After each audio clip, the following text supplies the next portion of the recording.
আর আমি তো চেষ্টা করতেছি, ওই এমন তো না যে আমি চেষ্টা করতেছি না। আমি তো একটা পুরুষ মানুষ, আমি চাই আমার ফ্যামিলিটা সবসময় ভালো থাক।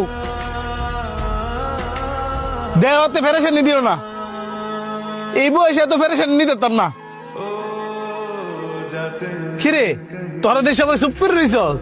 আগে ক তোর সমস্যা কি? কই কি সমস্যা? প্লাস্টিক আসি দিয়া লাভ নাই, হয়েছে কি এটা কো। আরে বাবা সত্যি কিছু হয়েছে না। এ তোরা এই বিষয়টা বাদ দে। হ্যাঁ যেহেতু হ্যার বিষয় কইতাছ না, তোর বারবার কে লেগে জিগাইতাছস? তোরা থাকলে আমি বাসায় গেলাম। এবারে খারো, আমিও যামুগা।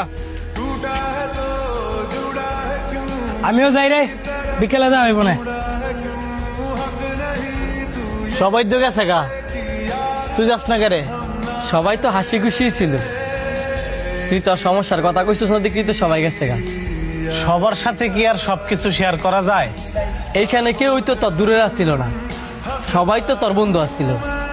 বন্ধু হইলেও ফ্যামিলির বিষয়ে সব বন্ধুর সাথে শেয়ার করা যায় না। তবে প্রতিটা মানুষের জীবনে এমন একটা বন্ধু থাকে যার সাথে সব কিছু শেয়ার করা যায়। আর আমার সে বন্ধুটা হচ্ছে তুই, যার সাথে আমি সব শেয়ার করি।